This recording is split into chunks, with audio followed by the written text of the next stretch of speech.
I'm here with Dr. Paul Axton, who is a theologian and someone who is the host of the Forging Ploughshares podcast.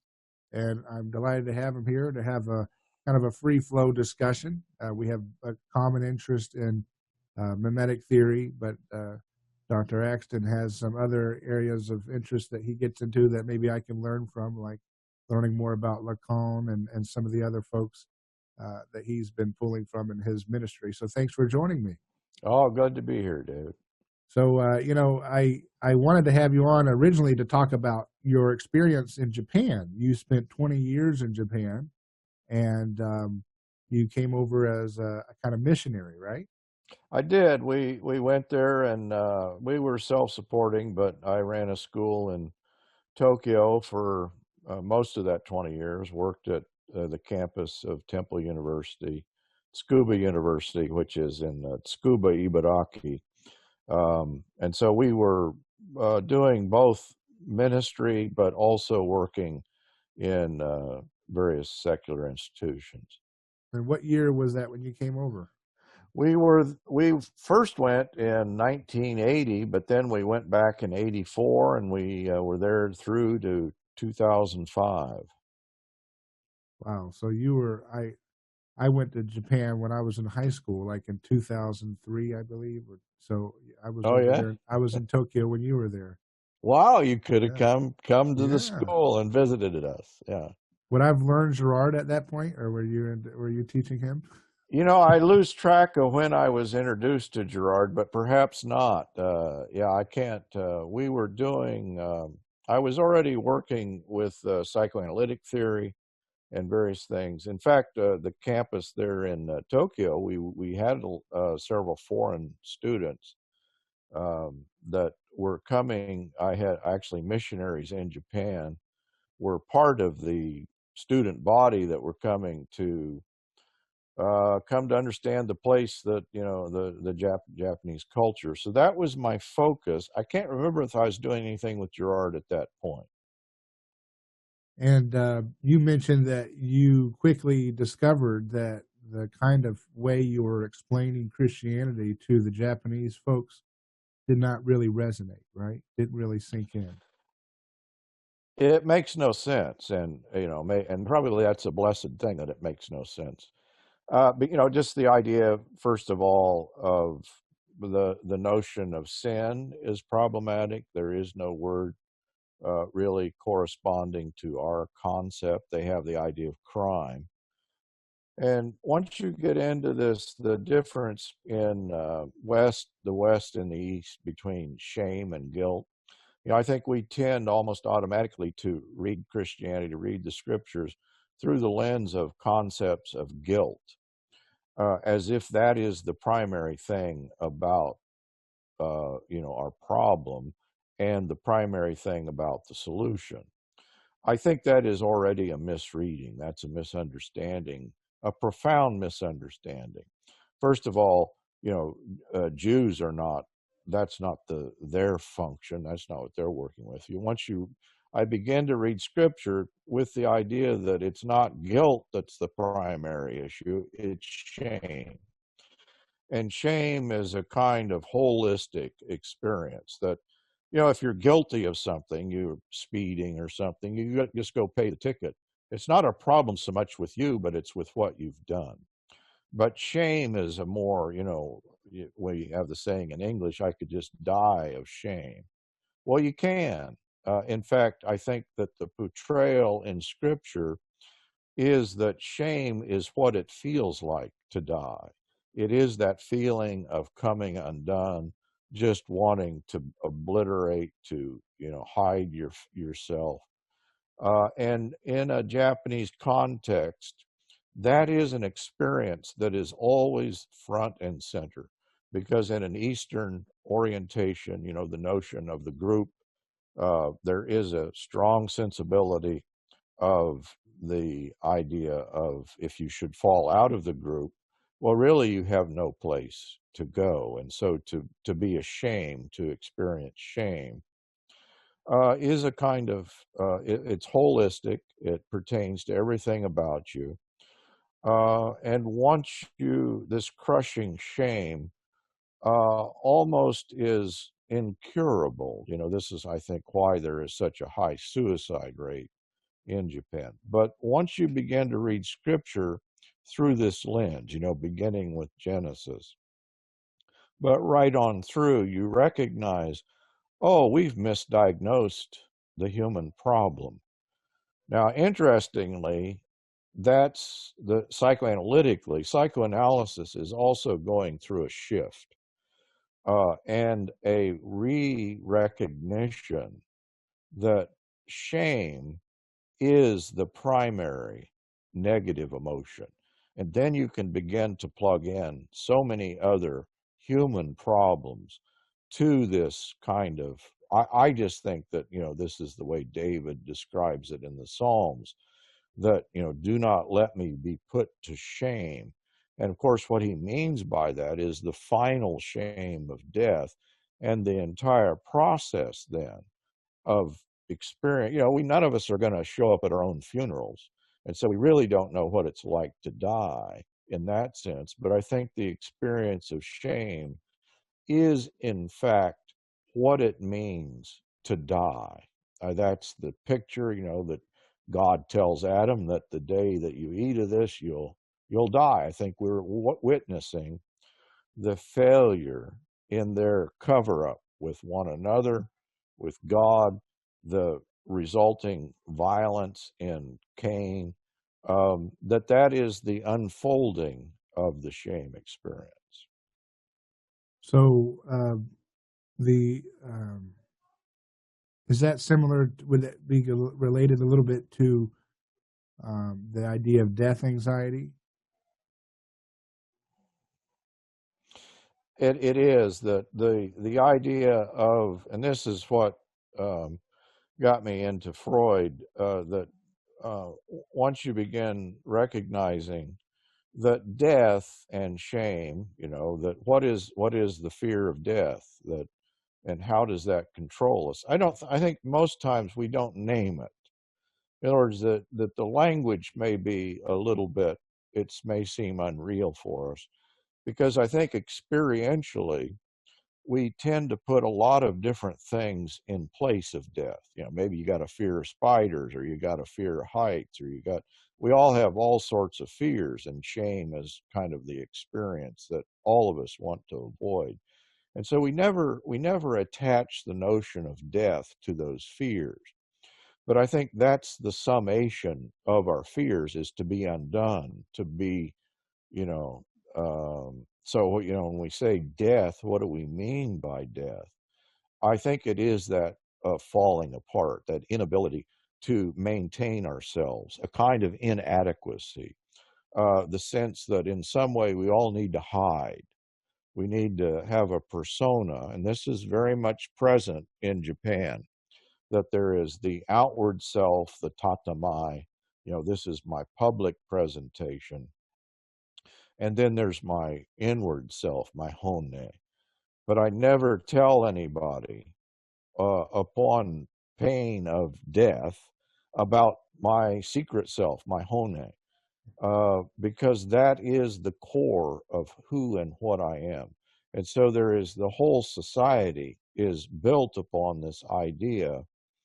First of all, it does provide protection, but it is also highly manipulative, the culture. In this culture, probably you would never see the sorts of things, the open manipulation in schools, or, they use the group in schools, or they use the group politically to control the individual. And it's an obvious thing. It's not, they do that here too, but it's here it's an open and obvious manipulation of threatening shame. And so that, yeah, I think it is when we talk about in Hebrews and in Romans, the idea of the fear of death, that gets at the root of the human predicament or problem. But that takes some explanation. First of all, I think it takes some theological explanation as to how that unfolds, and what, the whole story of Scripture, in effect, once you put that into place, what's happening is what we might call death resistance or the refusal. And of course, to refuse it is to, in some way, be dominated by that reality. That becomes the controlling reality of the human predicament. And so, what Cain does to Abel, you can just go right on through the Tower of Babel. What is happening, to these people is this death refusal, and then the creation then of life, and probably we need to put that in quotes. In other words, once we lose life from God or God or as the source of life, we're going to become our own foundation for how we gain life. Why does Cain kill Abel? Because he wants Abel's position. Why do they build the Tower of Babel? Because they would storm the heavens and make a name for themselves. That is the human project. We're always in the business of establishing, and even to call it, the language fails us here, because I think at a deep level, we may not experience it as a lack of life. We may just experience it as a lack of being, a lack of, in some way, that we're missing something. This is Soren Kierkegaard is key here. Kierkegaard does a kind of deep psychology, I think, that fits very much with a Freudian Lacanian framework. So how does Lacan fit into this foundation that you're kind of building here about the concept of shame in Japanese society, and how shame also plays a role in a much closer depiction of the problem of human nature in the biblical perspective? So you have to go back to Freud, and Freud, Lacan said, I'm just a Freudian. But what he's going to do with Freud, he's going to read Freud in a different register. That Freud always thought that he was doing biology or science, or, and Lacan says, no, that what we need to do is read Freud in and through the linguistically. He's always dealing in the symbol systems. Mm-hmm. And so he's true to Freud with this, different reading. And so Lacan is, the public seminars that Lacan is doing, the people that are coming to those seminars and the lectures, they're actually doing a very close reading of Freud. The seminars are very hard to understand if you're not plugged into what the texts that they're using. And one of the key texts then for Lacan is first of all, Beyond the Pleasure Principle. And it's in Beyond the Pleasure Principle that Freud first hits upon the idea of a death drive.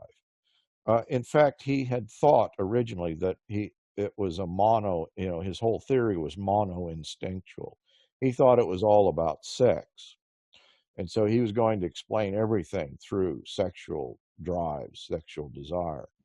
And he came to be, he thought that was inadequate in some way. And so it's in Beyond the Pleasure Principle that he kind of tentatively sets forth another instinct that he's going to call the death instinct, death drive. It'll come under a lot of several different names. And it's as he's posing that, then his next book is The Ego and the Id. And in The Ego and the Id, he poses for the first time the tripartite idea of the subject, the ego, the superego, and the id. And that will become his framework for doing psychoanalysis from that point on. So this is, if you take up a Lacanian reading at this point, Lacan is going to take his three categories, and he's using the same categories, but he's going to rename them. And his renaming of the categories is very telling as to where he's going. The ego becomes the imaginary. And that the name captures the idea that what we, ego psychology is really founded on the notion that the goal is to save our egos. Freud himself that's the original early Freudian theory. He thought, well, we need to preserve, in some way, strengthen the ego.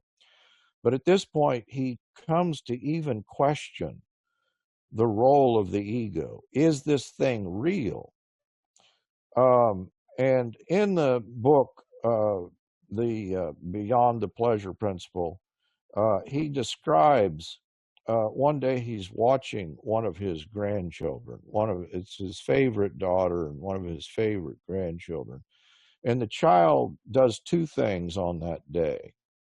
He's playing with a spool, you know, and he had begun playing with this spool when his mother left. And whenever his mother would leave, the child would just start crying uncontrollably. But on this day, he didn't. He just found this spool and he began to throw it up into his crib. He was sitting outside of the crib, and it was a spool on a string. And he'd throw it up, and in German, it was not even good German, but for the first time he begins to talk. And he says in fort or gone, it's gone. And then he'd pull the string and the spool would pop out of the crib, appear again, and he would say, da, it's here. This is the game that is his entry point into language. I don't know if it's the same day, but in a footnote, and Lacan notices this footnote, the child also begins, there's a hallway mirror in which he is playing the same game with his own image. He looks in the mirror and says, Fort, there I am. And then he squats down, he disappears and says, da, I'm gone. And this then is Freud's point of that Lacan is going to take up. And so what is it that the ego is in a game? It's the image that he sees in the mirror. Thus, the mirror stage becomes very important in Lacanian theory.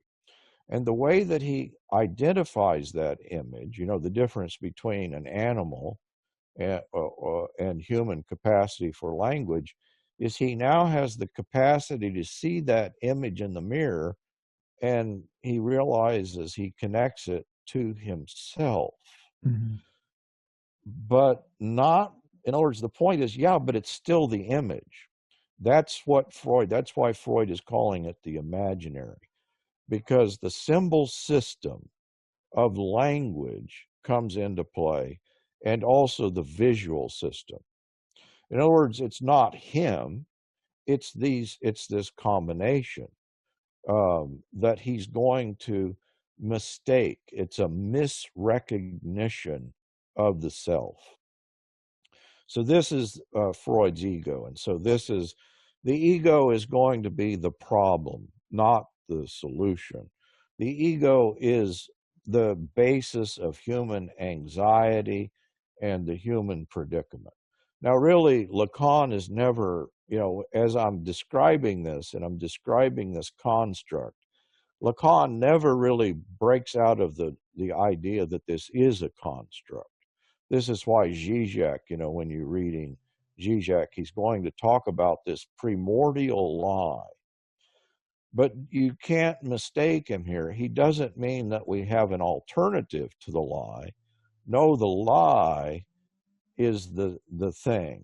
We need the lie, and the truth inheres. In other words, we have humanity, we have our personality only in and through this misrecognition.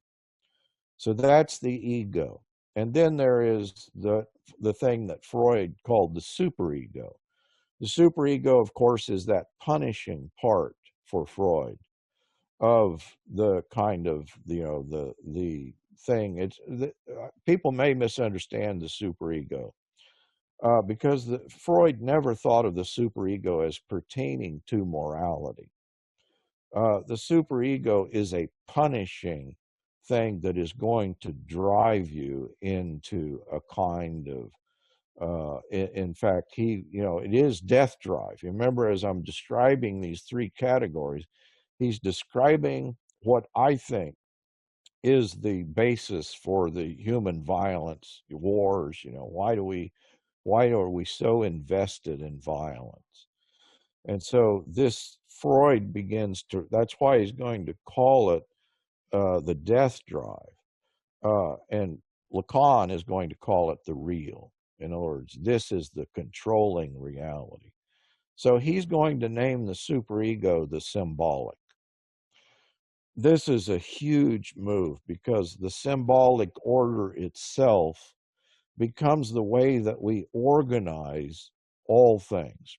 If, we were having the conversation about the powers right before we began. And this is, I think, in a Freudian or a Lacanian theory, the powers work in and through the symbol system. They have control of us in and through this meaning system. This is Lacan. Remember that this is the center of the death drive. This is where death is, this is where it takes up its hold upon us. And the id then, in a Lacanian theory, is the real. It is the force, this force.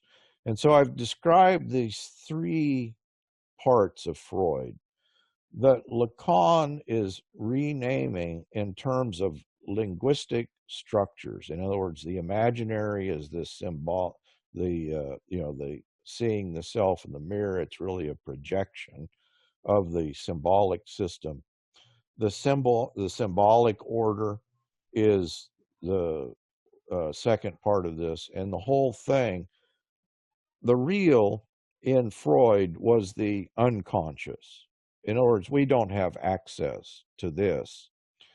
And so the way that they're both talking about this, and this is the primary focus of my work, is they're both going to refer to a primordial lie, a primordial deception, a misrecognition. And if once you plug this in, that what we actually have is a kind of ordering of the self along the way that a lie functions. I mean, quite literally. What does a lie do? In a lie, there is the object of the lie, the ego. In other words, here's the object of our desire. This is the way Lacan, and Zizek, they're going to talk about, what is the focus? What is the thing that we're always trying to in some way obtain and can never obtain? There is the medium of the lie, the symbolic order, and of course, the main thing about a lie is not what presents itself, but it's what's absent. What's always happening in a lie is that there is the real force of the lie is the misrecognition, the misdirection. And that's the role of the real, the death drive. The force of this thing is the power of death that's taken up into the human. Lacan and Zizek, they're not going to name this the way that the Bible might name it. But I would just attach, the whole thing is they're going to talk about anxiety. They're going to talk about the feeling of being undone. I think we can just call it shame. In other words, this thing that we're always living in fear of, the death drive, that we're trying to hold ourselves together in the face of. I think that's what they're actually describing. And so once you put all of that into place, then you go to Romans. And Lacan and Zizek are both giving us a reading of Romans chapter 7. Zizek is going to call himself a Pauline materialist. And it is because of his reading of Romans 7. Lacan does the same thing. Neither one of them work out in detail why they think this.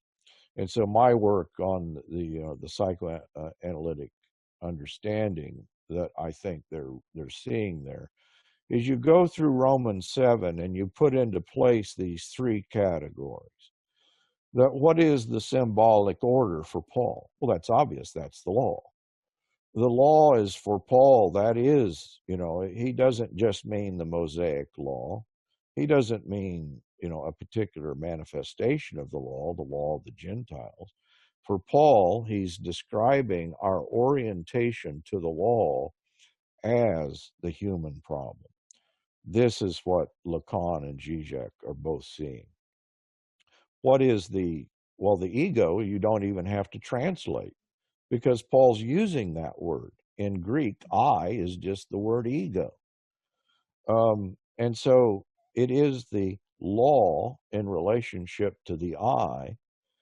And then where is the sin? Well, this is the whole construct of Romans 7.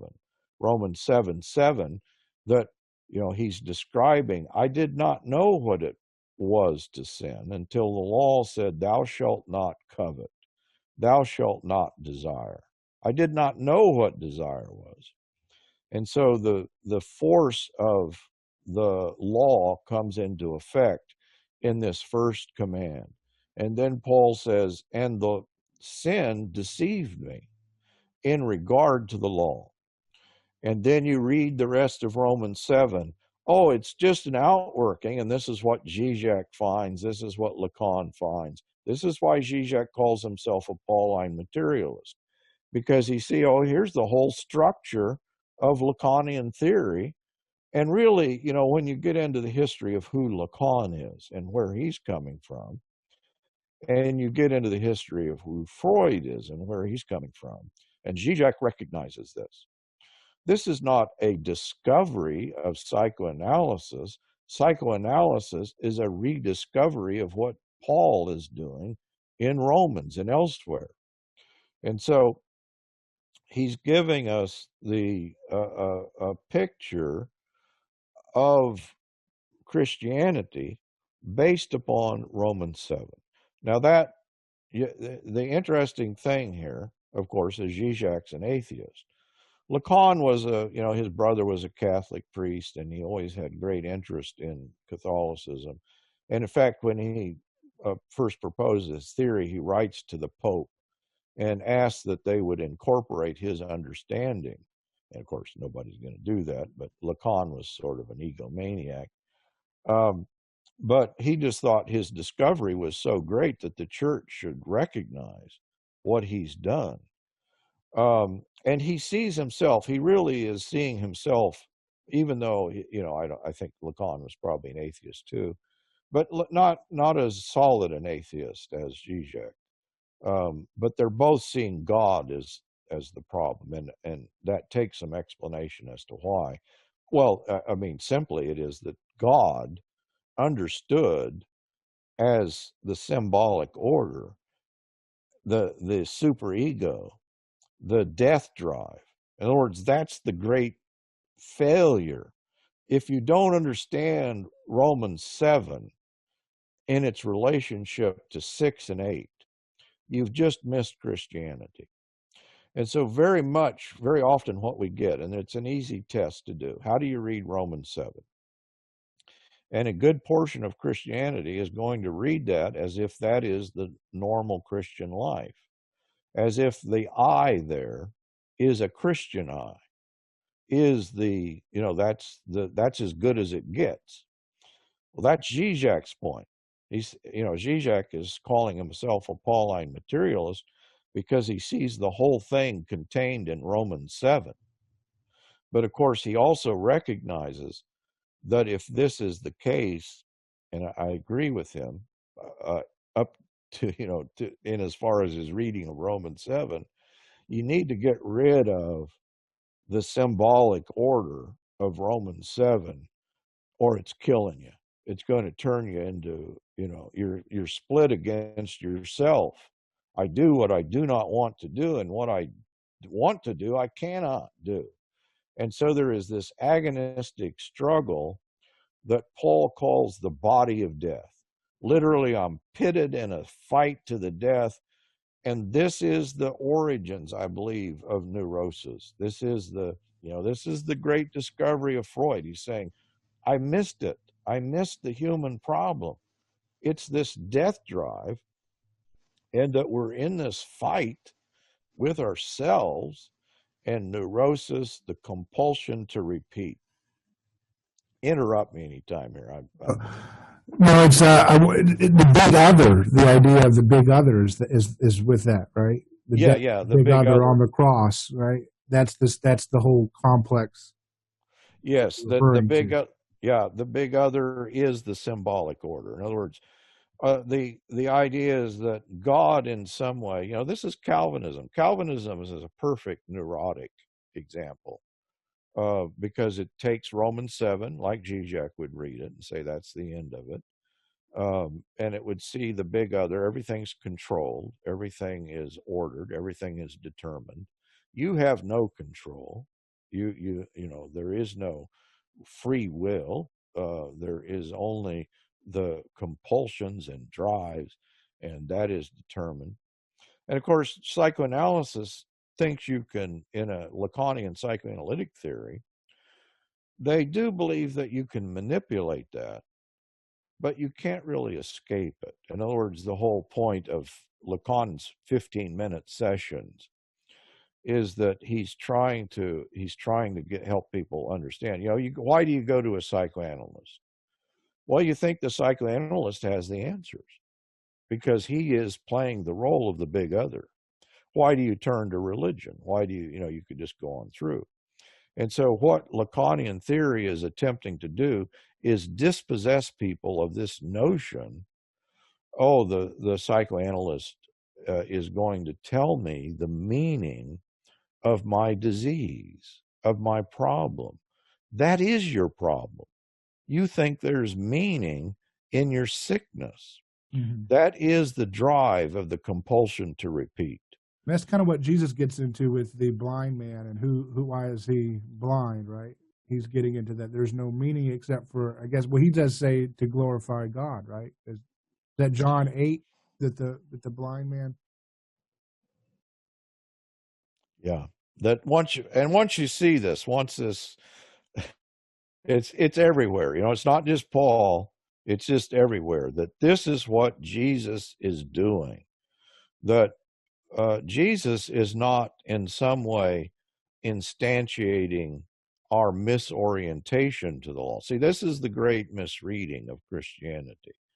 That I think that the new perspective on Paul, many people are coming at this, that we always thought, oh, the problem is the law. That's not there. That's just not there in the New Testament. This is Douglas Campbell. I think his apocalyptic reading of Scripture is quite significant. That no, the problem is not the law, it's our orientation to the law. And it doesn't matter, there at that point, what law we're talking about, because in some way we're all misorientated to, the law of So the heart or the. in some sense, Gerard would call that our problem is the modal obstacle, right? That's Girardian theory just fits right into this. It just plugs into this because then you understand that what's happening in the whole thing of mimetic desire and the scapegoating mechanism, and then the rereading, what is Christianity about? I think that Girard is getting at this idea. It is to undo, if you talk about it in Lacanian theory or Freudian theory or New Testament theory, that it is to overcome death. Death is the final enemy. And what is death? Death is this orientation that we take up. In other words, death is not just something that happens to us at the end of our life. Death is something that we take up throughout our life. It is an orientation of violence, an orientation in which we would secure ourselves, and we're just continually spreading death where we go. And so, in a Lacanian, this is Freud. Freud's his father's Hebrew, and so once you get this, that Freudian theory is very Hebraic in its reading of reality through a kind of symbolic order. Now, Girard famously breaks with Freud on a lot of this. He doesn't find any place for what we call the unconscious in the Freudian sense, right? He says there's a misrecognition of what we're doing when we scapegoat, but it's not the same kind of entity as an unconscious as Freud would have it, right? And so how do you see these things fitting together? Do you see them as just tackling the same problem with different language toolkits, basically? When you talk about Girard and New Testament scholarship and Lacan and Freud. Yeah, I think that Girard, in other words, for me, Girard is key, but I don't think Girard ever thought of himself. I think some people read Girard as if he is exhaustive. I don't think he thought of himself that way. Not everything, and I'm not in any way underplaying his significance. Mm-hmm. Girard is reading Freud, and he's giving us a rereading of Freud. So Freud is doing the Oedipus complex, and of course, in the Oedipus complex, it is sexual. Girard says, no, that's ridiculous, and I think he's right that a child doesn't that's not sexuality, but it is mimesis. It is the idea that I would be my father. Yeah, he's saying the very idea that the Oedipus complex still exists today is an example of how powerful the scapegoat mechanism still has in shaping our imagination. That we still accuse Oedipus in the very name Oedipus complex. We still attribute the accusations that are not founded in any real evidence. So we'd rather believe that he's a creep and a pervert than to believe that it was all based on a scapegoat lynching. You know what I mean? Right. That you got, in other words, that you got to make both moves. In other words, that in the how do you become the father?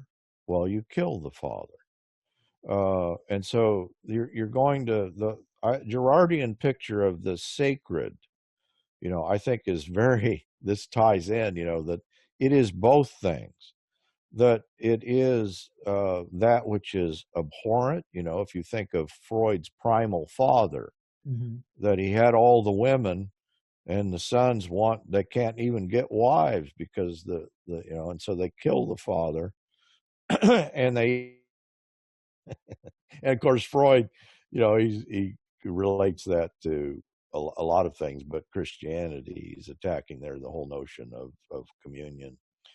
But then the sacred is that when the full scapegoating mechanism kicks in, it is the full blindness.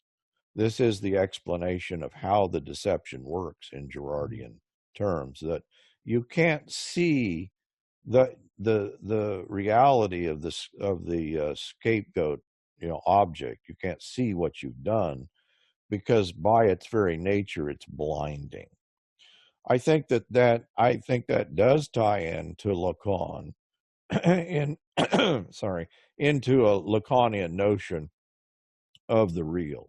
In other words, the reality that controls us is precisely that to which we do not have access. That's Lacan, that's Girard.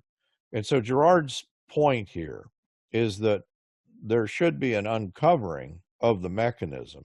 And his idea is that now, as far, wherever Christianity is in some way, that we can't make the final leap to the kind of mythologizing of the scapegoat. We can't turn the scapegoat into a god. We'll continue to scapegoat, but he uses the Black Plague. He uses the during that time, they're able to scapegoat the Jews, but the Jews are not going to then become the mythical, sacred. But there's shards of it left. Yes, yes. JFK is killed, and Martin Luther King is killed, right? And they're scapegoats in some sense. And then and then they become sacred afterwards. Not totally at the same level psychologically as the ancients would view their gods, perhaps, but certainly shards of the deification of a scapegoat is seen in our contemporary history, even just with those two figures. Yeah, I think it's there. And so I think Girard gives us the link then into the sacred. But I still think, if you go back to Lacanian theory and you plug it in, okay, here's Romans 7, but of course what they missed is Romans 6 and Romans 8. or 5. You got to put it in the context. It's over and against Romans 7 that all of Christianity, I think, is written. That is, Paul is saying, here's the problem. Here's the predicament. This is I do what I don't want to do. I'm over and against the law. My orientation to the law, I imagine there's life in the law. We imagine there's life in death, quite literally in the scapegoating mechanism. We imagine that it is a necessity that we commit these deeds of violence, because it's through the violence, it's through the creation of the sacred that we're going to have access to life. I think you can read all of that. I think it fits into Lacanian theory. How do you render that with Jesus saying, "Not one jot or tittle of the law will pass away," and that kind of thing? Well, first of all, you have to say, what is the law? Well, Christ describes himself as the embodiment of the law. That doesn't mean that the law is the be-all and end-all. It means that the law had a delimited purpose. It was always a pointer to something beyond itself. The law was a tutor. It is a guide. And so Jesus is the one who, in fact, is I think this is the significance of his writing in the dirt, that if you look into that language, whether that's original there in John or not, I don't think it really matters. But the significance is the finger, the language that he's using refers back to the writing of the Ten Commandments. Here's the one who wrote the law, personified. And here is the end of the law, the fulfillment of the law. The law has served its purpose. It's good and true and holy. There was never anything wrong with the Mosaic law. That wasn't our problem. Our problem, and Moses says this, if you look at the speeches when he gives the law, he says, you're going to break it. You're going to turn to idolatry. He predicts this. So rightly understood,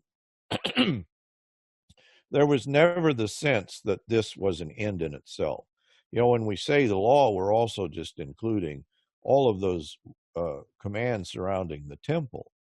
Well, what was the temple? What was that whole thing about?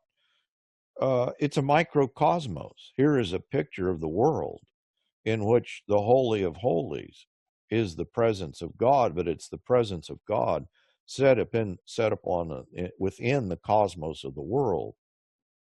The dividing wall that Paul is going to talk about in Ephesians, that is a literal wall in the temple that is broken down in Christ. What divides us? What divides us from God? This is the issue that Paul takes up in so many places. And he's going to relate it that this hostility is what is the material, the hostility representative that the hostility between Jew and Gentile is the archetype of this hostility.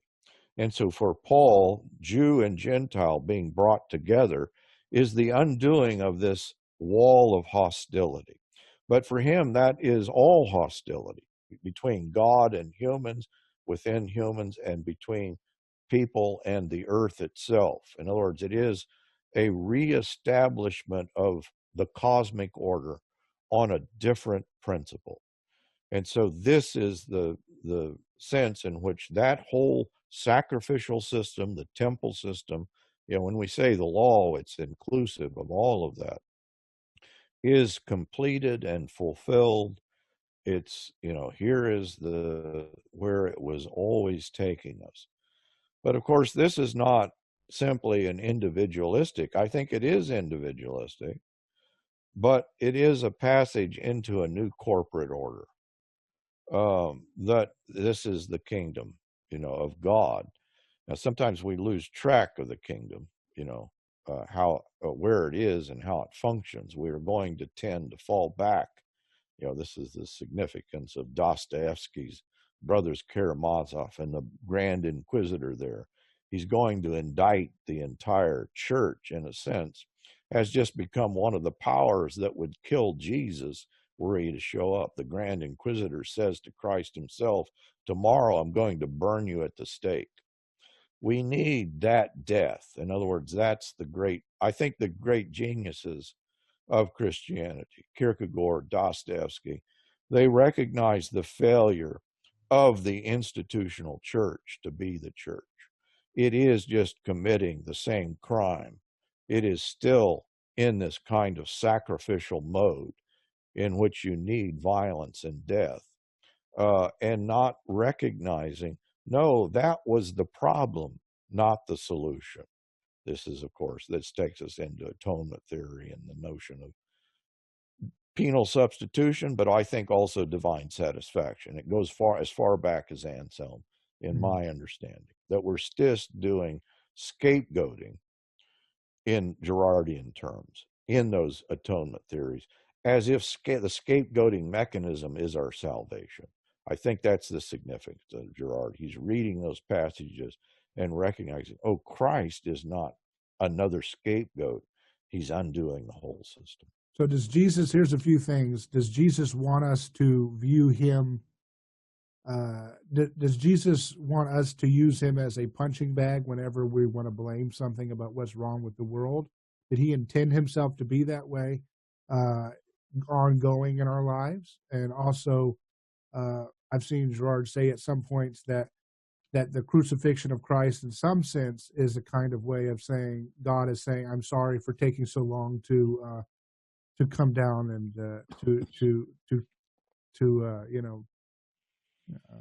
to connect with in a visual, tangible way what you've been going through in some sense. Do you see that? I think I'll take the burden onto me, and I'll accept the blame. I think that's a grand misreading. And you see this brings us back to Japanese. Both of those ideas. Well, let me run down with, do you know who Shusaku Endo is? There is the film that's just come out about silence. Okay. Yeah. And in the film, here is the grand example of the way that this can function. And that is that in silence, one of the main characters is an apostate priest. And there's a key scene in the novel, and it's there in the movie also, that the Japanese equivalent of they're coming around to the various villages and trying to root out the Christians. There's so much wrong with Shusaku Endo's portrayal of this historically, but let's just go with it for the moment. And so they bring around what is called a fumie. And it's either an image of Christ or it's an image of the Virgin Mary. And Shusaku Endo is a good Catholic. But I'm afraid he's the Catholic that may, in fact, be a kind of misunderstanding of this whole thing. And so in the key scene in the novel and in the movie, the Inquisitor brings the object and he says, you have to renounce Christ and step on the face of Christ. And of course, at that moment, the priest is torn. He doesn't know. But then the object, the image, Christ himself begins to speak to him. And he says to him, step on me. Step on me. This is why I came into the world, to be trodden on by man. And so he steps on the image of Christ. He renounces Christ. What Shusaku Endo is presenting there is what Takeo Doi, who is the kind of in Nihonjin Ron, he is a Japanese psychoanalyst, and he is, if you had to pick one person in Japan who tells Japanese who they are and what they are, it would be Takeo Doi. And Doi is saying, that the primary aspect to Japanese personality is what is called amai. Amai is just the word for dependence. If you think here of, Schleiermacher in Western terms. But the idea of dependence in Japan is a dependence upon mother. But who is mother? Mother here is, it could be your mother, but ultimately it's Mother Earth. It's, that this idea that we can be indulged by our mother. This is my whole discovery of what I'm describing here, because it's the combination. When I encountered in Doi, I saw his reading of Freud. This led me to, this is what Zizek, in other words, in a Japanese psychoanalytic understanding, they're reading Freud upside down. They're saying, the amai, the indulgence, is what Freud is going to call the nirvana principle. The nirvana principle is the fusion of the pleasure principle and death drive. That is, you turn yourself over to this power, this drive. You're dependent upon it. Amai, in Doi's explanation, is nirvana. And what he means by that is precisely what Freud meant. It is to turn yourself over to the power of death. It is to indulge death. It is to take up death. Amai, Doi believes, wrongly, that this is unique to Japan. Of course, what he's describing is a universal experience of death drive, but he is privileging death. He's privileging death in a kind of unaware sense, that he's glorifying it, as Freud says Buddhism does. You kind of passively, meld into the one. And of course, Zizek just finds this abhorrent.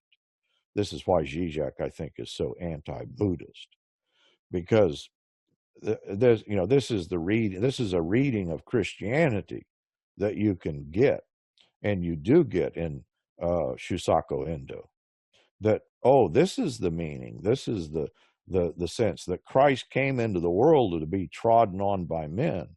No, Christ came into the world to expose the lie of death as the ruling principle. You don't need to give yourself over. When in the trial of Jesus, Caiaphas says, one man must die that the nation should be saved. That's not the truth. That's the lie that Christ is going to undo. And in fact, he is going to save people, but he's going to save them, and this is Girard, he's going to save them by undoing that lie, as if we can sacrifice the scapegoat and that will save us. That doesn't save us. That's the lie, I believe, that is undone. I think that fits.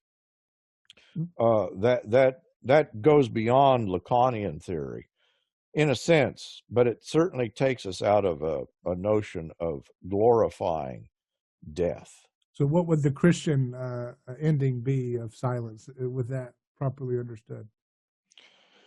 Well, the truth is better than Shusaku Endo's picture, and that is that what Endo is doing, he's taking a modern Japanese sensibility and he's projecting it back into Tokugawa Japan. So you got to start with the reality. What actually happened in Tokugawa? Well, what actually happened is you have the most rapidly Christianizing country in all of Asia. C.H. Boxer calls Japan, it was the Christian century when Xavier and others came in, that you have a huge percentage of the populace that is converting to Christianity. I would put up, the martyrs. I've never, you could put up the number of martyrs in Japan of the Tokugawa period, I think, against any period within Rome. That I think there are more martyrs. And of course, we don't know quite how to count. But C.H. Boxer says there were probably at least 10,000 Christian martyrs in Japan that are slain, not because they stepped on Christ, not because they gave into the powers, but in fact because they refused. And so you have 26 martyrs in Nagasaki that are crucified. They quite literally take the model of Christ of taking up their cross, and they die the way that Christ died. And so I think the answer, as as unfortunate as some of us might, the answer is not to give in to the powers. The answer is not to trod upon Christ. The answer is not that Christ, we can continue to sacrifice him. The answer is that we resist the powers.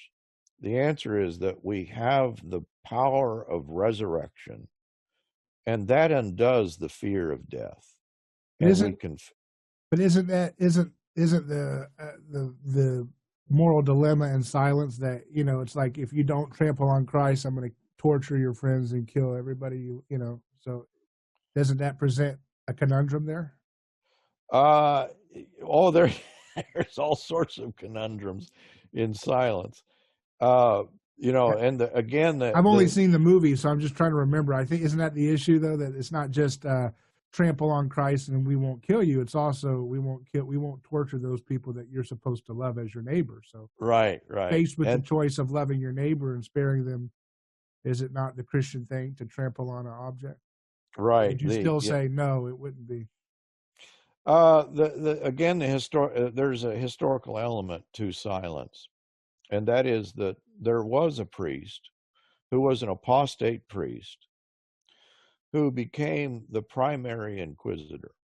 So as they're torturing these people, he would argue Christianity with them. And of course, what Endo is presenting, I think, is not the truth. And that is that in Endo's depiction, again, he's going to call Japan a mud swamp. And what he means by that is, in this mud swamp of Japan, Christianity cannot take root. People are always going to go with preservation of the group. They're always going to go with a kind of preservation of this sensibility. But I think what he's actually doing is reading modern Japan, because there is no, you have to get into the history of Japan. There is no Japanese people in Tokugawa. There's the Satsuma clan, there's the Choshu clan. The idea of a nation state, of a united people, or of a united sensibility, that is a modern development that comes after the Meiji Restoration. The Meiji Restoration is it's a great place to read ideology, because you can literally go and see how they're putting into place what we think of and what Endo thinks of as Japan. Endo imagines that this Japanese sensibility existed in Tokugawa. But what you're going to get in a close reading of Japanese history, is that in the Meiji Restoration, they're literally creating an ideology. They say that. They're saying, let's create a religion, and they're going to call it Shinto. Of course, there's the Shinto religion, but that's the folk religion that has always been there. But they're going to call it state Shinto.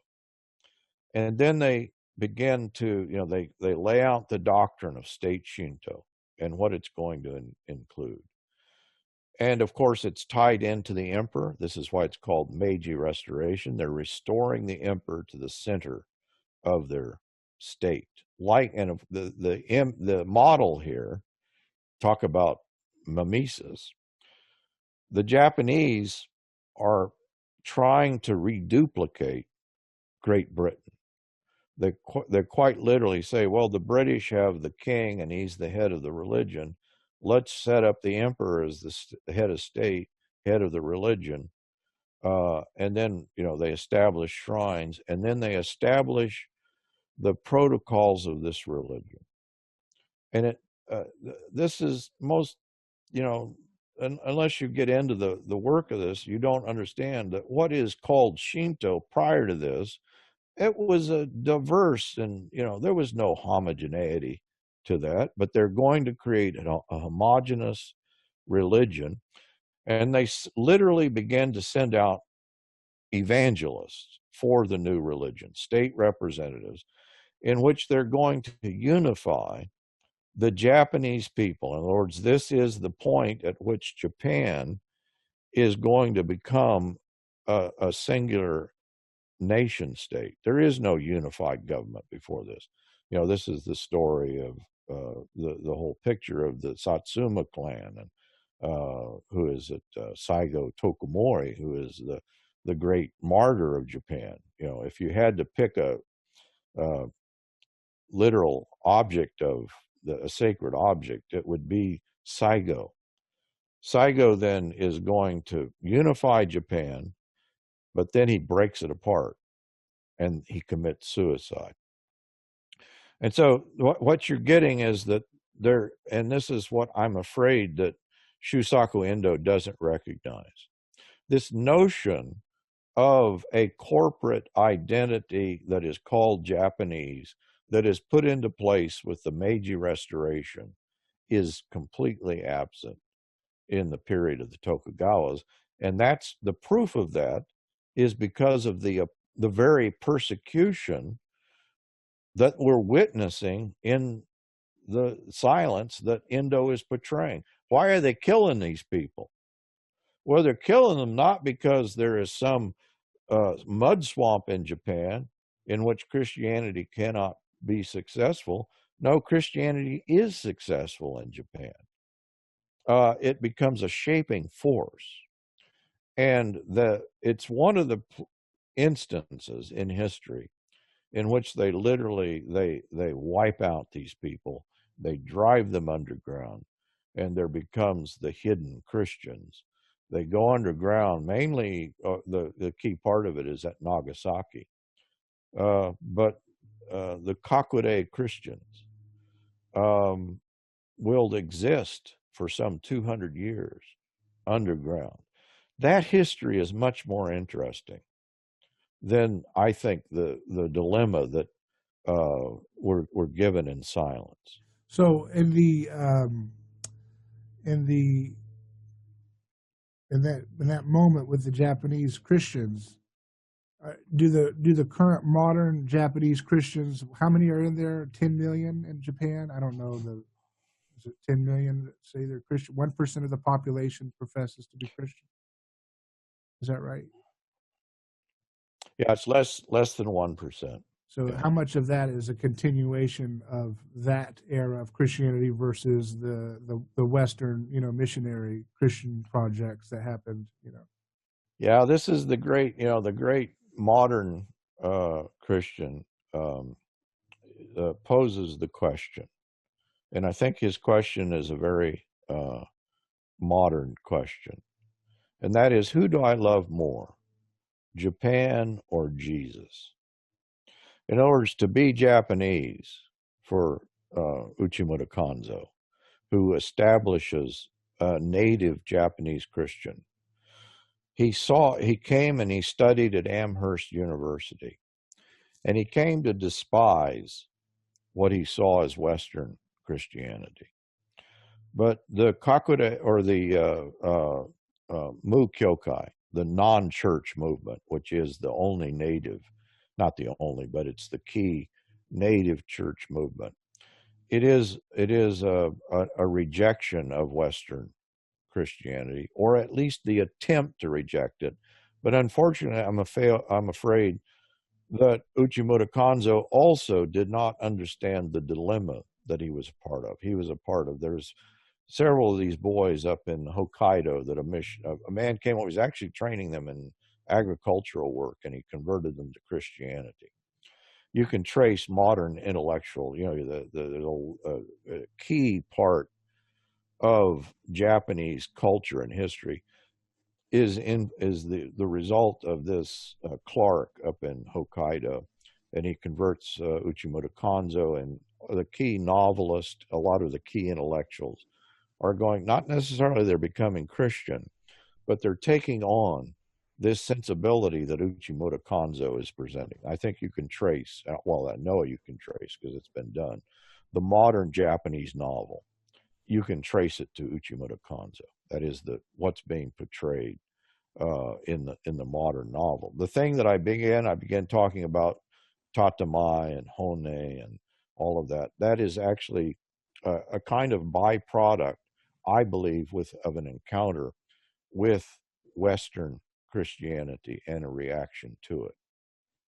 You can see modern Japan, the sensibility there, by the Meiji government culturally in the reactions to Uchimata Kanzo as a kind of reaction against Christianity. And so the point that Uchimata Kanzo is raising is to say Japanese or Japan is part of my identity, and that stands over and against Jesus. And of course, that's just a misunderstanding of both categories. It's because, but it does express the sense to be Japanese is to be non-Christian, because that's the primary element to it. And so he never figured out, I think, how to put those two things together. That's the great project that I'm afraid modern missionaries need to undertake. There's some sensibility in this. But again, even my own students, I'm not sure they get the point. As I'm describing amai and that this is the primary thing about, amai means dependence. Okay. And what was the word for shame? The deep shame?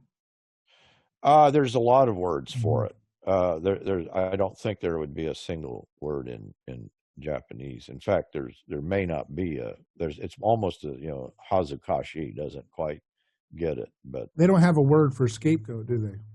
Right. Oh, that's a good question. I don't know, but that is the way the whole society structure is functioning. That's what I've heard someone say, and this may be unfair from your perspective, having been there for 20 years, that Japan is a great example of a highly functioning scapegoat hiding, highly functioning paganized society. It's one of the best examples of not paganized, but having not had, it's an example of a high functioning society that has not had the scapegoat mechanism broken. And so it's optimized. It's an optimized version of that kind of a society. Is that? Yeah, I think that's pretty accurate. That I taught in, one of the places I taught was in a high school and elementary school. And the way that they organized the children in this particular school was they organized them by the 7-village system. This was the system they used throughout Japan. In other words, it's a self-policing kind of system. And in these groups, which is based on an actual governmental usage in early Japan, the members of the class are responsible for one another. And so if there is a breaking of the rules, or there is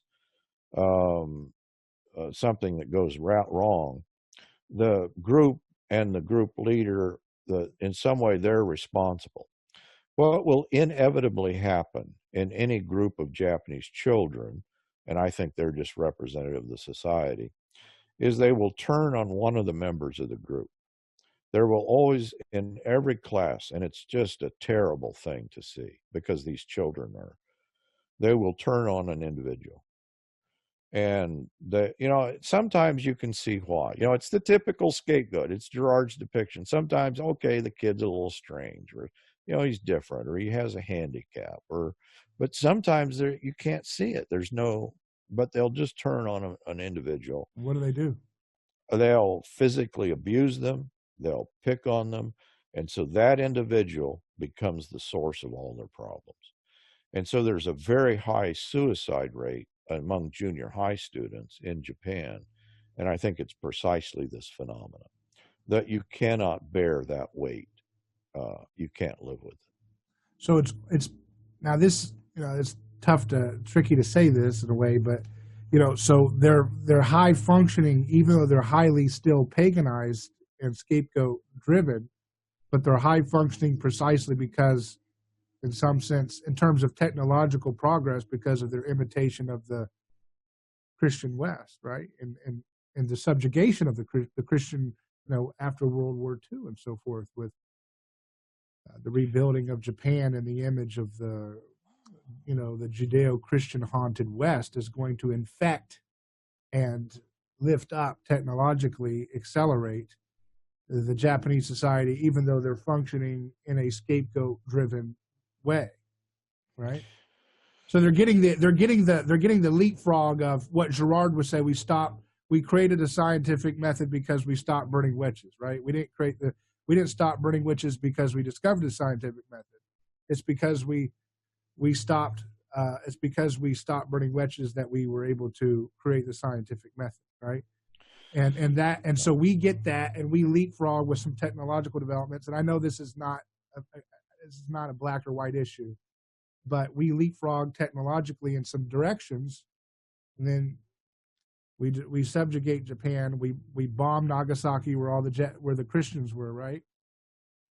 So basically, the point that I'm trying to get at is, it seems as if Girard makes that famous statement. He says where we didn't stop burning witches because we discovered the scientific method.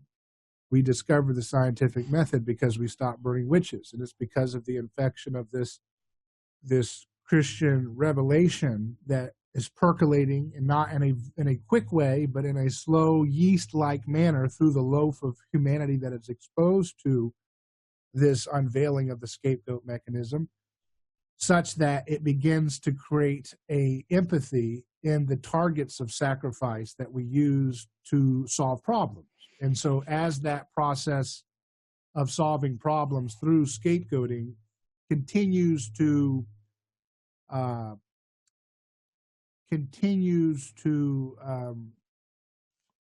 be mucked up by empathy, we start to look for alternatives, and that's where we start coming up with scientific advancements. Not to say other countries, of course, and other cultures are not able to create technological advances outside of Christianity, but there seems to be a ramping up of technological available solutions because of Christian revelation of the victim. So then you get to Japan, and Japan's it's still very isolated. It's still, obviously, as you mentioned, there wasn't the national identity that was so long. There was clans, but even within those clans, there's still a high-functioning scapegoat mechanism probably binding up those different tribal identities, right? Yeah, this is a great question. I lived in a place called Scuba Science City. In other words, this was the center of scientific activity in Japan, and I taught scientists. I was teaching them English, but also helping them with they need to publish in English, but also then, when we say science, I'm afraid that this is a more malleable category than we might imagine in the West. This is Freud thought that his whole theory was he wanted to be scientific. Lacan's point is, no, that is already a giving in, that what we're doing is stronger than science. It's above science. And I think Japan may be the case in point for a Lacanian sort of answer. Let me give you an example. So Nihonjin Ron, that's the sensibility of what it means to be Japanese. Nihonjin Ron is primarily supported by science. And the case would be several areas.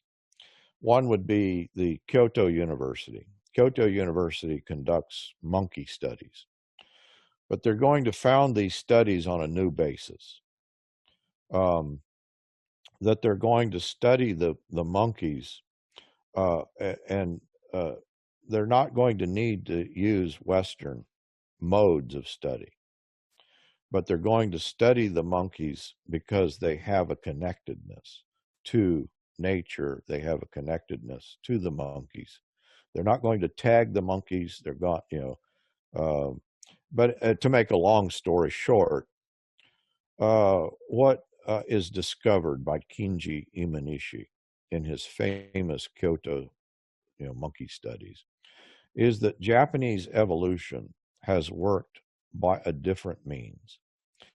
And that is that just as there is a Mai or a Maidu, there is the female-centered society, a mother-centered.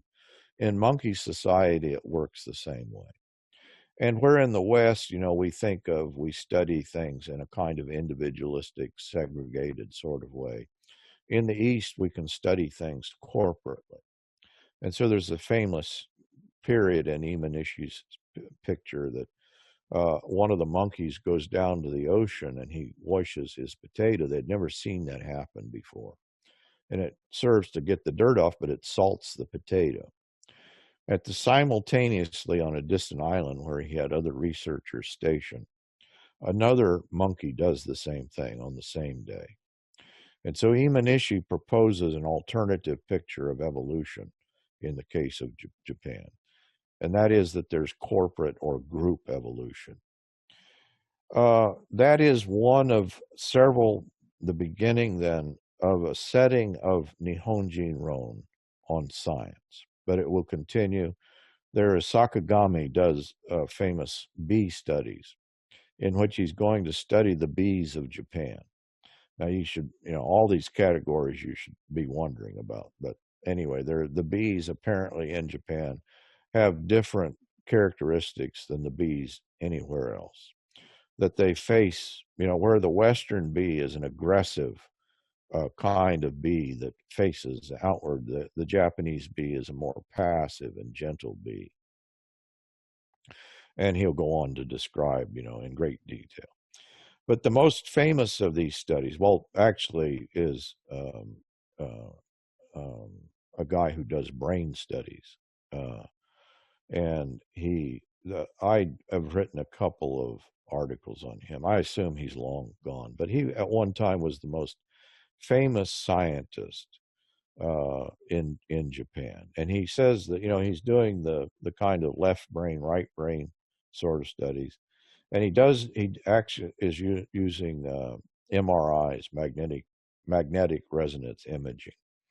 But he develops his own means of experimentation in which he feeds different sounds into the left brain and the right brain.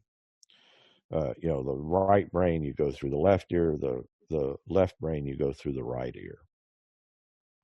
And what he shows is that in the Japanese brain, due to the Japanese language, that the Japanese brain has evolved differently than any other brain in the world.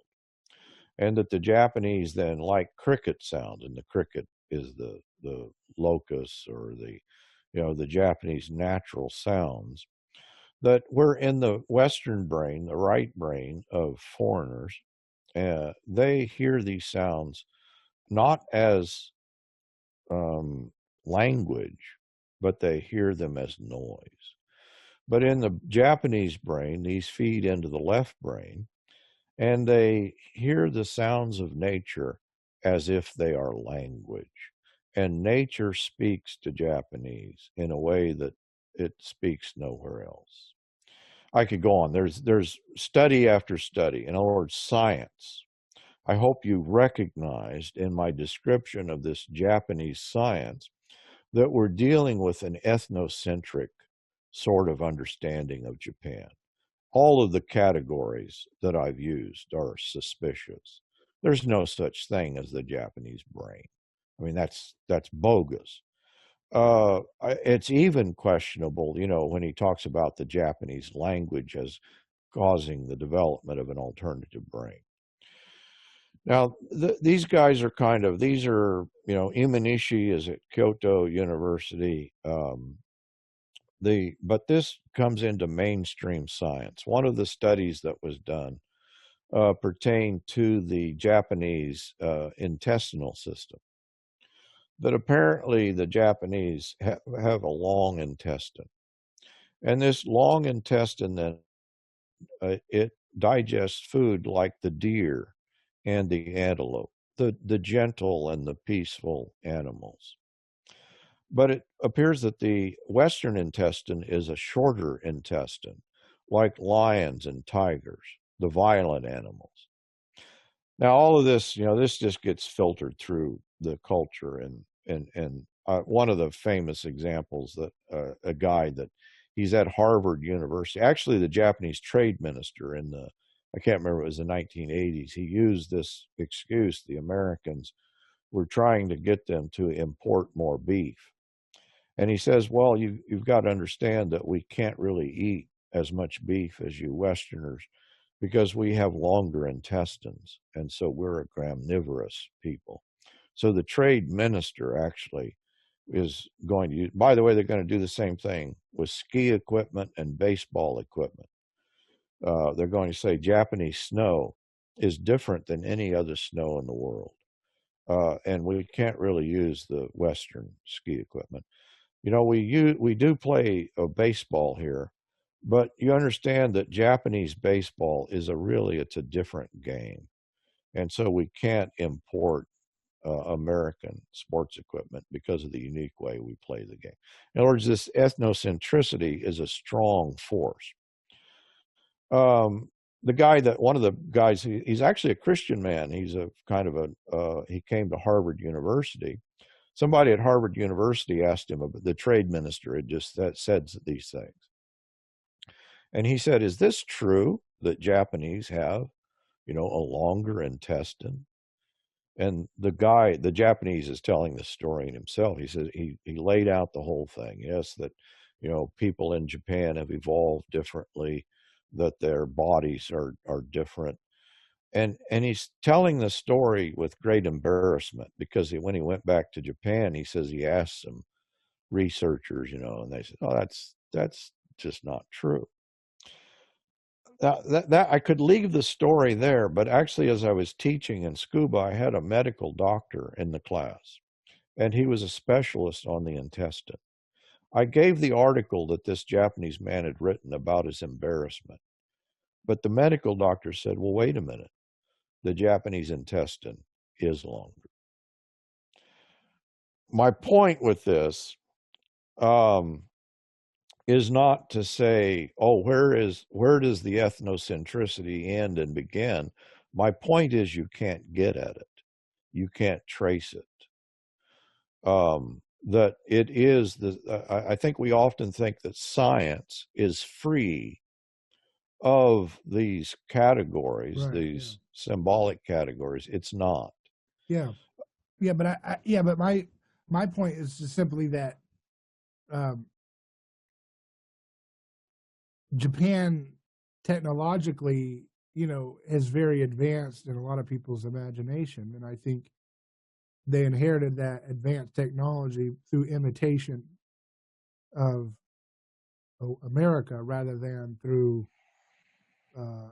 you know what I mean, imitating America Right, in the right. shame, right? They have a tremendous amount of shame attached to that death experience in a massive scale symbolically with the dropping of the bomb and the firebombing of Tokyo and so forth. That they is that a kind of traumatic, that's a kind of collective traumatic displacement, right, of their pride into a, how do I put that into a Lacanian sense? I'm trying to think of the way to use that. Well, the Japanese nationalism is very strong. That is what orders people's lives, and that's that I've been gone from Japan now for about 15 years, so it's changing. And by the way, where it was rapidly changing was in the place where I was living in Tsukuba, which was one of the most sophisticated. There are more PhDs and scientists in Tsukuba, I think, than any other place per capita in anywhere in the world. So it was a highly sophisticated group of people that were very cosmopolitan. But still, there was this things like the left brain, right brain, the notion of Japanese language being unique. I was running into that in church. You just run into it everywhere. It's just people believe that stuff, that we Japanese are unique. We Japanese, so that there is this there is this strong nationalistic sensibility that sort of overrides everything, but in no way is an indictment of Japanese science or scientists. I don't mean that. Um, but yeah, it is that the role of, from the founding of, the gun is simply the Japanese on Yeah, the what I was Hanukkah. trying to get at specifically was, if Gerard's correct that it's the loosening of the believability and the scapegoat mechanism to solve problems that opens up the occasion for radical technological progress, how can Japan have experienced the radical progress and technological development that it has? And I was saying that they basically got there by mimetically imitating the American conquerors and the Western powers that had subjugated their people. Yeah, no, I think Right? that, That's all I'm saying is just yeah, it is how is it that a scapegoat? How is it that a society? Because it's like I look at it like a test subject. Okay, how is it that a society can still so efficiently scapegoat such that people they don't even have to scapegoat people directly, that people scapegoat themselves out of society in shame through suicide or whatever, right? They do yeah. it themselves. It's such a highly efficient scapegoat machine that you don't even have to directly engage the individual that's targeted, right? They'll take care of it themselves. And yet they're able to have so much progress because in my imagination, I think of a scapegoat mechanism society as a rather static society that can't go forward, that can't go into a linear direction. Yeah, no, there's no more highly advanced society. Now that of course is kind of crashed in since I left with the tsunami and the nuclear power plants, the radiation, and so the Japan has gone into a slump.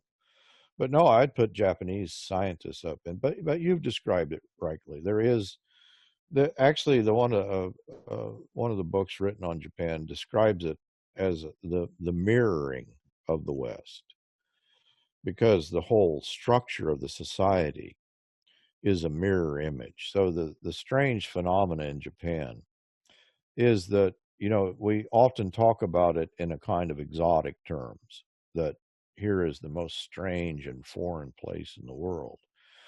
But what it is the mirror image in so many ways, that it is that the state, the very identity of Meiji and modern Japan, is an imitation. Well, literally, when modern Japan was created, that the Constitution is written by Douglas MacArthur.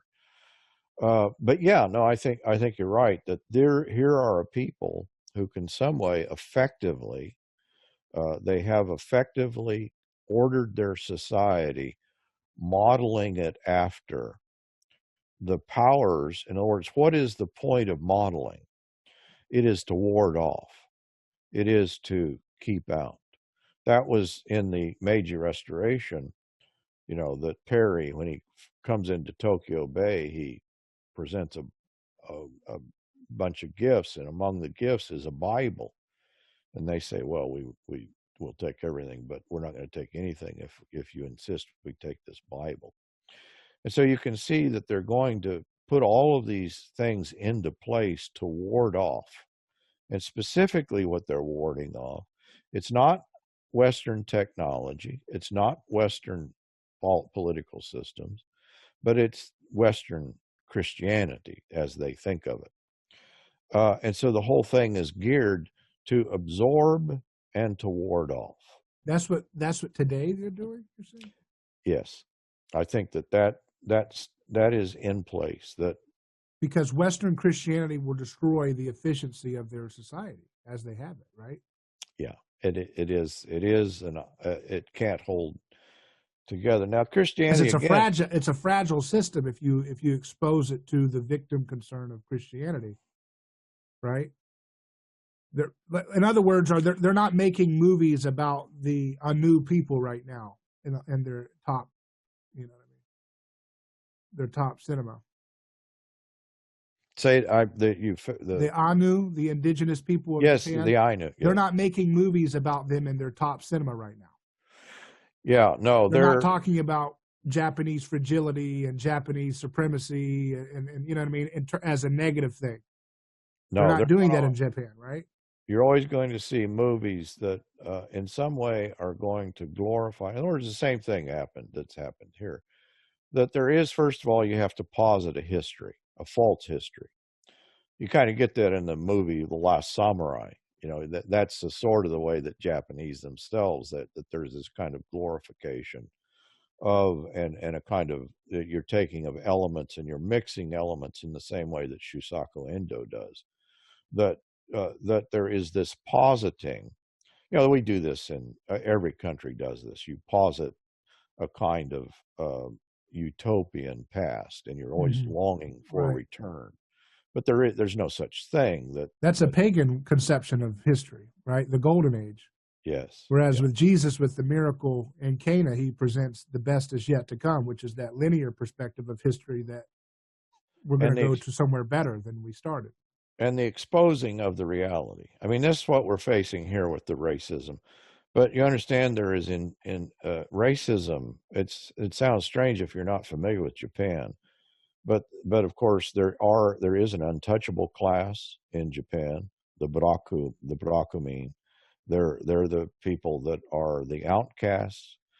They have their own villages. The main work of detective agencies is to make sure that no one is, Baraku people will try to pass themselves off as regular Japanese. They'll change their name because the Baraku village is all those families. They're traceable by their names, and so these are do they have a different ethnic feature set, or they don't? No, you can't look at them and tell the difference, and that's they're more. They're more insidious because of that. And so that's why you need detectives to trace the family lineage. And so these are the invisible people in Japan. How many of those are those? How many are there of those? I don't know what the percentage. Yeah. It's a significant. I mean, I've never. Are they more in the southern regions, or are they all dispersed around? I think they're dispersed, but yeah. And they're not allowed to hold positions of esteem. They can't be the CEO of Mitsubishi. No. Yeah, if you're they're in a sense, the outcasts in India are better off than the outcasts in Japan, because the outcasts in India are not invisible.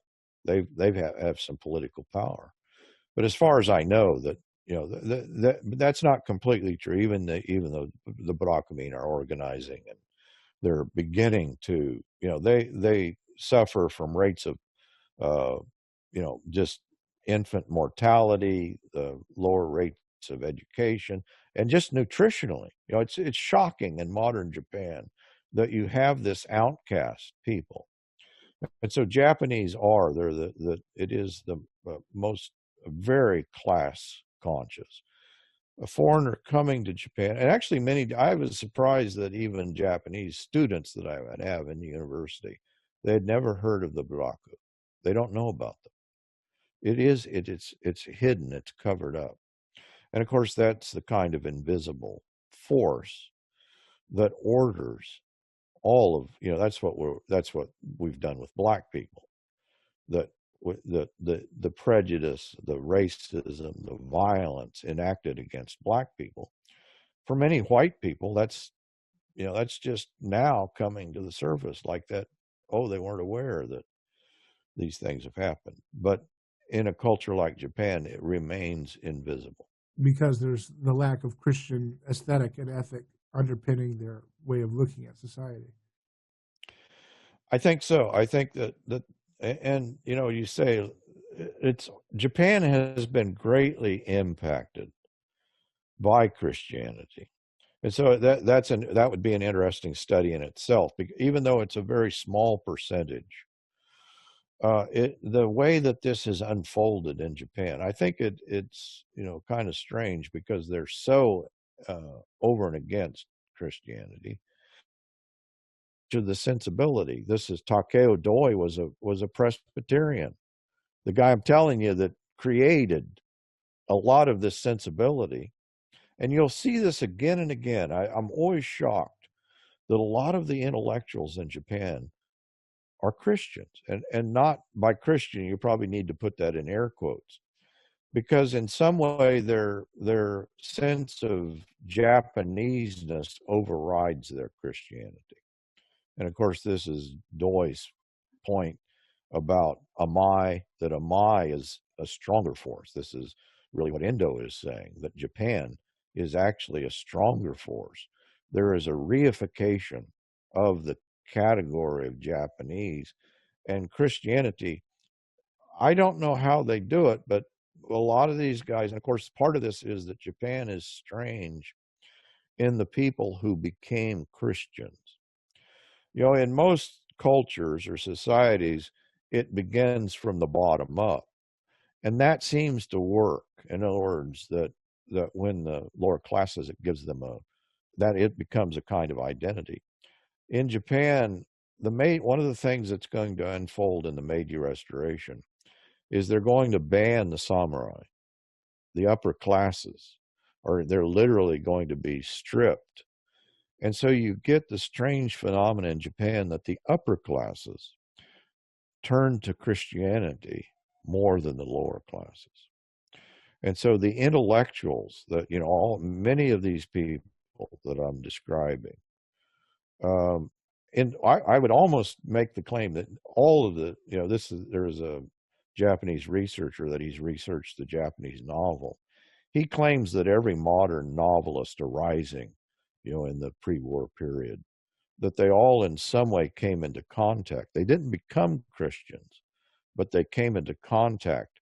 The very notion of a confessional novel, the I novel, it flows out of an understanding of Christian confession. So do you think that you said that the Japanese want to keep Christianity out most of all from the West?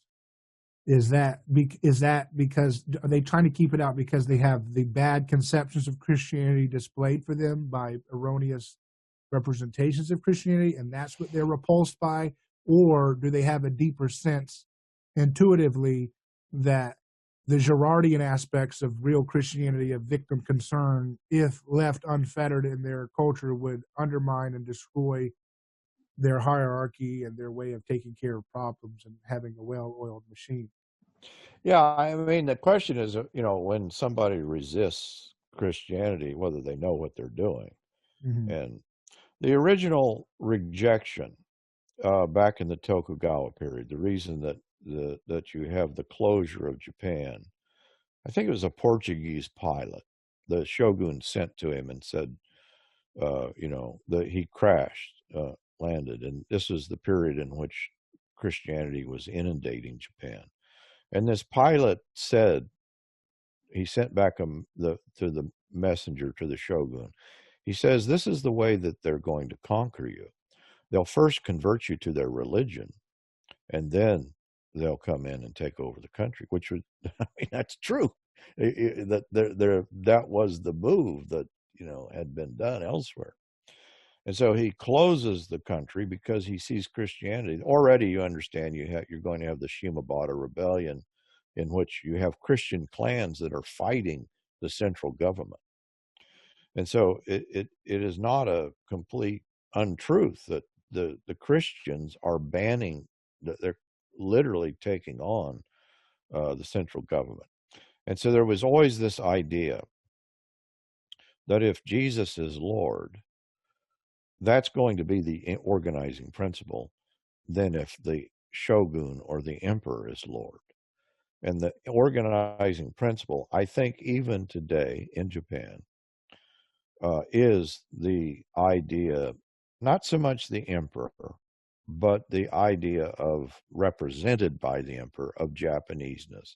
I think that is the center, and Christianity, I think, still is seen. Now, this could be argued, but this is my understanding of modern Japan. Some people. My nephew teaches at Amherst University. He's written extensively on this, and certainly modern Japan it's very dynamic. But my understanding is that it's still this thing that was put into place in Meiji, that it certainly has evolved and changed, but it's still that ideology that is anti-Christian, that is at the core of the political system. What is, are you familiar with Yasukuni Shrine? If you had the equivalent of a Confederate statue in Japan that's organizing, the right wing, and it's been a right wing government that's been put into place since World War II. I think only one time the Liberal Democratic Party has lost an election. And so every prime minister has been from the LDP. And what happens every year is that the prime minister goes and, or his representative will go and worship at Yasukuni Shrine. Who's enshrined in Yasukuni Shrine? Well, Hideki Tojo, for one, who was the wartime prime minister, hung as a war criminal, along with 13 other war criminals. In other words, they're deified in Yasukuni Shrine. It's not just a memorial, but they're literally gods. I think these gods do reign in a very real sense in Japan. And that then leaves in place the right wing, not militaristic is the wrong word. You understand, at this point, the U.S. wants Japan to be militarized. They're supportive of the LDP. They're supportive of the LDP's desire to throw off the peace constitution that was put into place by MacArthur. They don't want the Japanese to be neutral. They want them to join in Western acts of aggression. And so I think all of that is in place. This is the great irony. What aligns Japan most closely with America is a right-wing nationalism that is still geared to and oriented to this ideology surrounding the religion, the politics of Nihon Jinro. Well, that's, the statues are military in America. The statues are military heroes, who through their act of fighting become sacralized as well. So that's in every country, this deification of founding fathers and gods, and Lenin, all of this is very sacred for people. And I think it's a vestige. I think it's, Girard's theory that the monarchs came from a scapegoat is not very hard to believe. I mean, that's very easy to believe for me, because you see it all around you. If you just look at contemporary history, you can see the evidence of it everywhere, like you just described there. Do you see any cracks in the wall of their resistance to Christ, maybe opening? I don't know. I kept thinking of Tanuki, the trickster god, the raccoon god that's a glutton and a wine bibber, and I kept thinking about Jesus being accused of as a wine bibber and a glutton, and I was thinking if they make those kind of archetypal connections when they hear the story of Jesus as this kind of misfit, do they place him as a kind of trickster god, like a Dionysus? Jesus is connected to Dionysus in some context too, and you see Tanuki as this kind of performance artist, just like Jesus was a performance artist. And absolutely, maybe they look at Jesus like a Tanuki trickster type archetype. Do they see him in that way? I think it's Endo has written a book about the fool, that a kind of Christ-like figure that is also a clown. So there is this idea that the kind of the outcast, or I think there is that connection. I think there's all sorts of potential.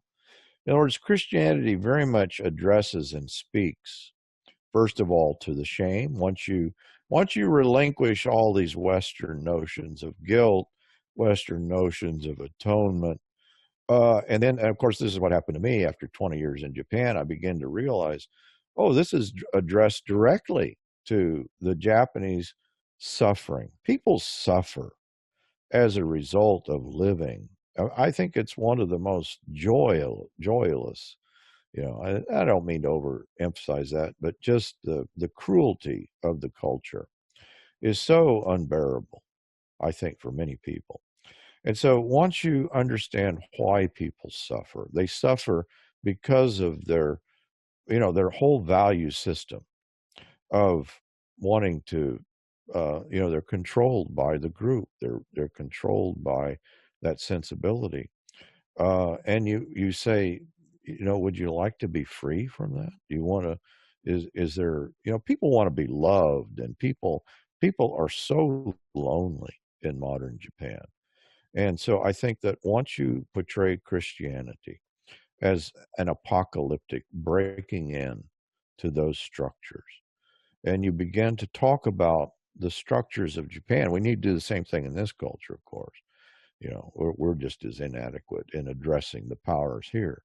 But once you understand that Christianity, in fact, that Christ, he is addressing quite specifically this need for the scapegoat, the need for a kind of violence that is done, not just it's very physical, there is a lot of physical violence, but a kind of spiritual violence that people are continually suffering under. That the shame that you're continually suffering due to is resolved. And this is the story of Christianity in Christ. So I think that it is that's the huge work of, I think, missionaries, what they should be about. And I think there is some of that. But to dig through all of this culturally is very difficult for people to understand. One of my best students in Japan was a second generation American Japanese. And when I began to tell him about Amai, I'm afraid he obviously knew what that was, but I began to explain, okay, this is, I think that he got the wrong idea that, oh, well, this means we have to contextualize Christianity. That's kind of the buzzword among missiologists. I think that's the wrong thing. That's the wrong understanding. Before you contextualize Christianity to a sensibility of Amai, you have to read the culture through the context of the lens of Christ and understand that may be a seeming reality, but you can't imagine that Christ bends to that reality. He exposes that mode of identity and undoes it. And so that So is he redeems the Tanuki. Yeah. The whole thing, and that's what you get. It's not a rejection of anything Japanese. It's an embrace. There's a great beauty and great sensibility, and there is great gentleness. And all of that, none of that is rejected. All of that is reorganized and embraced, I think, in a right reading of the gospel. But unfortunately, what we get is a Western reading that's thrust upon, and it doesn't fit.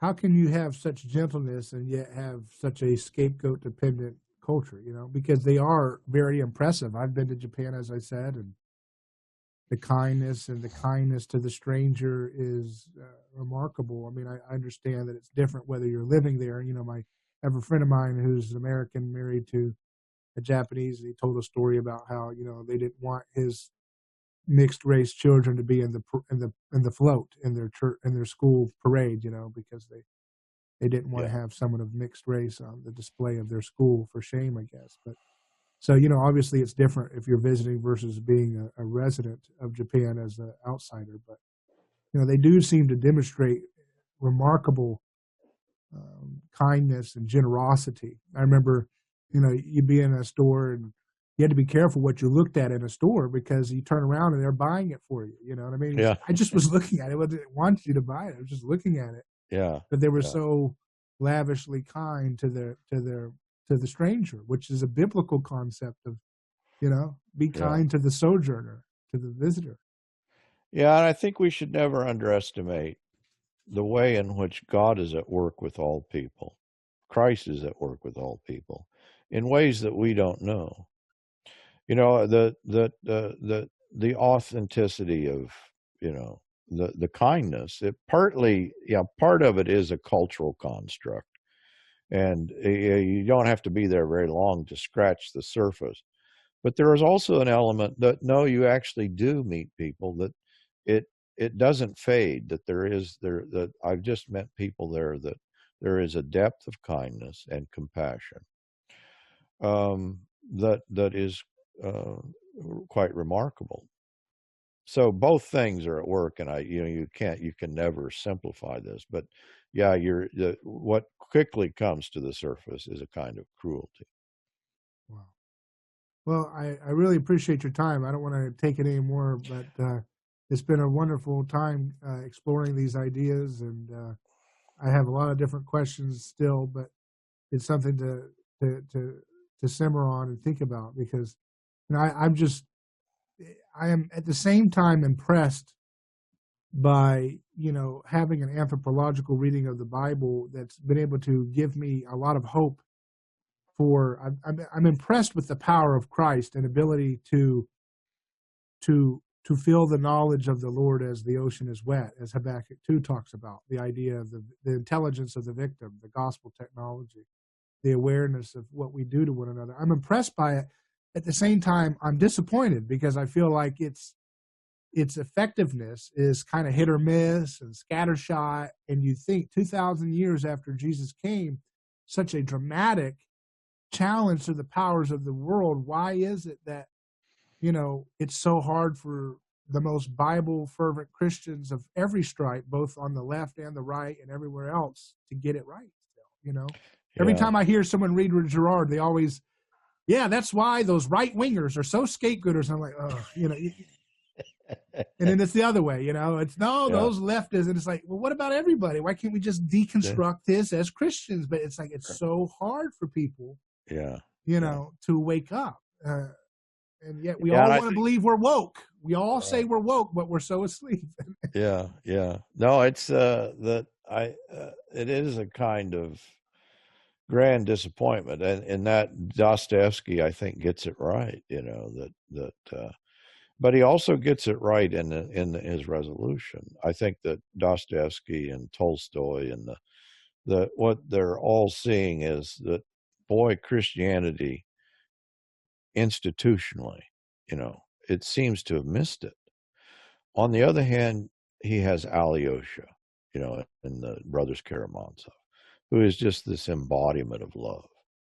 And so I think that that's where we have to look. That first of all, we unfortunately in our doctrines, key points of our theology, our atonement theories, they cut us off from the kind of discussion we're having right now.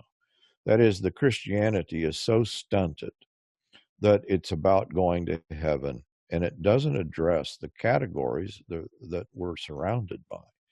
And so once you can recognize that door is closed by a particular theological orientation, I think Girard is an opening of that door. But I think that that there is, everything floods in, and you realize, oh, Christianity is addressing all of these categories. And in some way, my faith in has been a kind of perverse working in stunting my ability to deal with reality as it's actually there. And once the door is open, you realize, and this is the significance, I think, of, in part, I'm sometimes disappointed with radical orthodoxy, but at least they've recognized, oh, this addresses every category.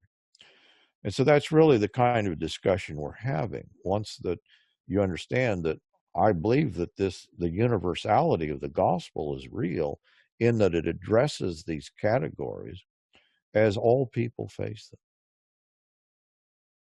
Yeah, it's not the me and Jesus thing, and it's not Adamic sovereignty like people preach it. So No. Adam damns us all whether we know him or not, but Jesus can only work on us if we have the right socio-contextual reality in order to get the right thoughts about him. What a Cartesian almost way of looking at it, rather than the holistic picture that you see in the Gospels. But let's hope that I don't know. I'm an optimistic person in the long term, but maybe we're just at the beginning stages of this project. We've got thousands of years to get it right. So on Earth. Yeah, yeah, no, I see the crisis that we're in, I never see as an entirely bad thing. Probably we need crisis Mm-hmm. to get at the truth, because things are breaking down. And they probably need to be broken down. I mean, the vacuous thing of white evangelical Christianity at this moment, I think, is being exposed. by this period we're passing through. Well, very good. I appreciate your time.